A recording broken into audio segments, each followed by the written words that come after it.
Hey, here's another wild story from our space. Ever read about someone else's disaster and suddenly your own life feels a whole lot less messy? This one's a prime example. I'm usually a calm, laid-back guy, but the past few days have pushed me to the edge. I actually had to leave my own house to make sure I didn't do something I'd regret. I'm a dad to an amazing 3-year-old girl, and she means everything to me. Her safety is my top priority, so when I found out my wife had recklessly put her at risk, I lost it. Olivia, my wife, 29F, and I, 31M, have been married for 5 years. We met through a mutual friend who set us up, which worked well for me since I'm a metalsmith and spend most of my time in my workshop without much social contact. From our first date there was instant chemistry and we met again just days later. We were inseparable. Even after we got married, our bond stayed strong. Soon we had our daughter. Life became busier, but we still made time for each other. At least I thought we did. I don't know when things went wrong or when she decided to start cheating. Olivia works from home doing data entry, a switch she made after having the baby. I work from home on smaller projects and in my workshop for bigger ones, which pay most of the bills. Our daughter is a bright, talkative child with a vivid imagination. Nothing unusual for her age, except she began talking about an uncle. She'd casually mention reading with her uncle or playing with him. The problem? She has no uncles. I'm an only child, and Olivia only has one sister. We have some male friends, but she's never called any of them uncle. At first, I thought it might be an imaginary friend, but imaginary uncle felt oddly specific. My curiosity got the better of me, so I posted about it on Reddit. The responses shocked me. Several people suggested it could mean my wife was cheating, and that kids sometimes reveal affair partners this way. I wanted to laugh it off, but the thought had already crossed my mind. For a day, I debated my next move. Everything seemed fine otherwise, but the uncle thing nagged at me.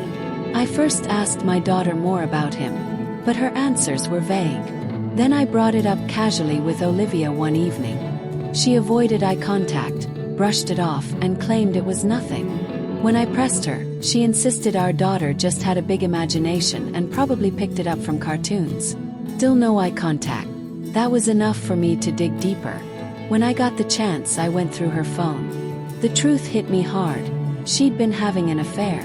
She'd bring the man over when I was at my workshop, and even worse, if she went to his place, she often brought our daughter. I can't put into words the anger I felt. The betrayal was crushing, but involving our child took it to another level entirely.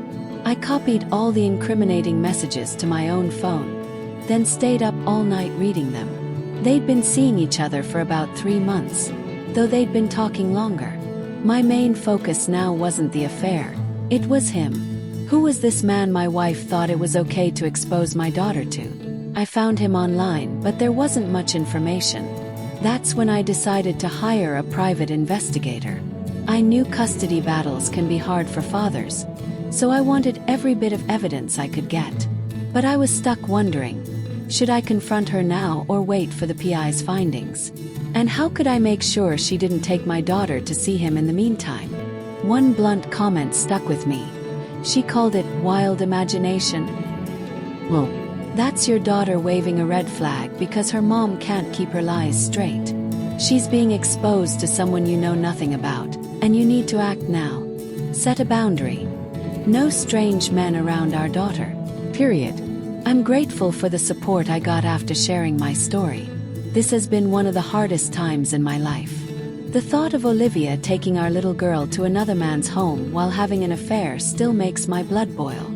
Most people agreed the PI was critical, but my immediate concern was preventing any more visits to that man's house. Someone suggested that since I work for myself, I could just take time off.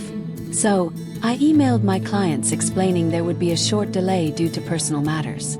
Most understood, though one couldn't wait, so I refunded him. I hired the PI, explaining that I already had proof of the affair but needed to know who this man was and whether he posed a risk to my daughter. I also contacted a lawyer to discuss divorce and custody.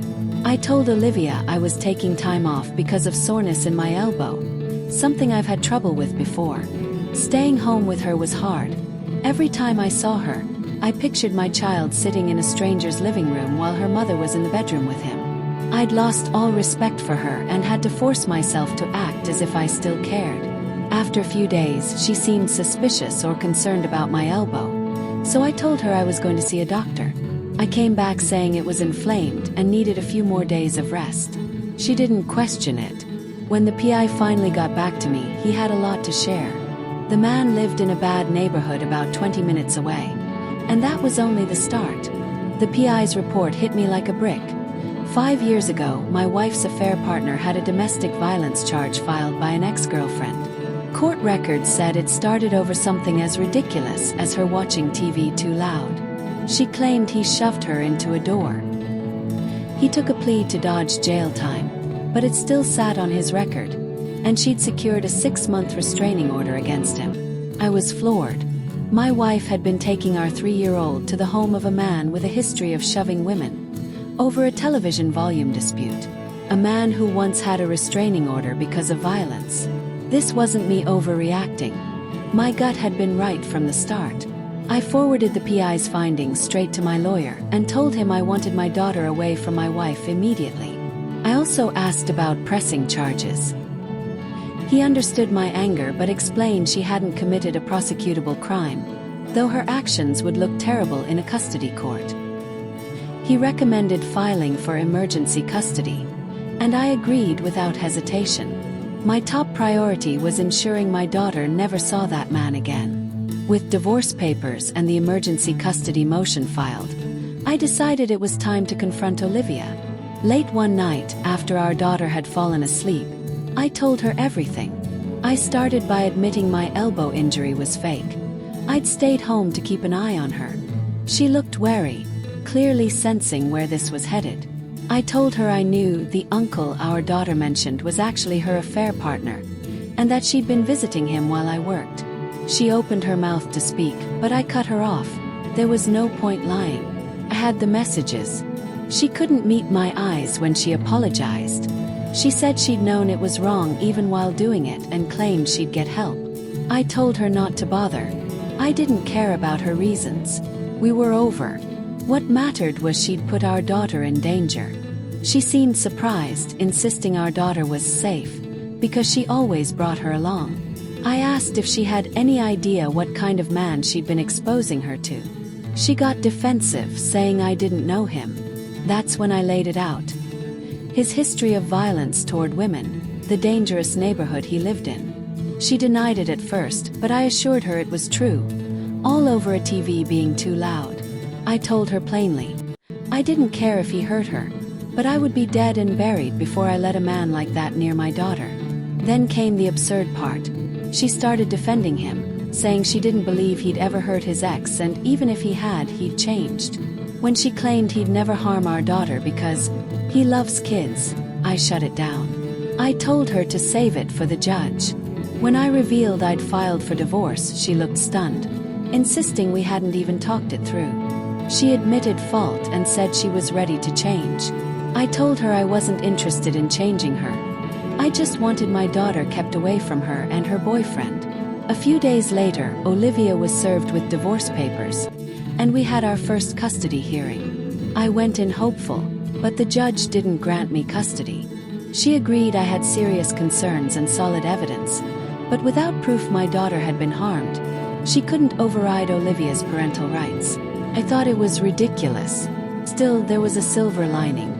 The judge ruled that Olivia's boyfriend was never to be alone with our daughter or have her in his home. Any violation would reopen custody discussions. It wasn't the win I wanted, but it was something. I didn't trust Olivia to follow the order, so I stayed home to make sure she didn't sneak our daughter to his place. Living with someone I no longer loved was awkward. She walked on eggshells around me, sensing my anger, even though I didn't yell.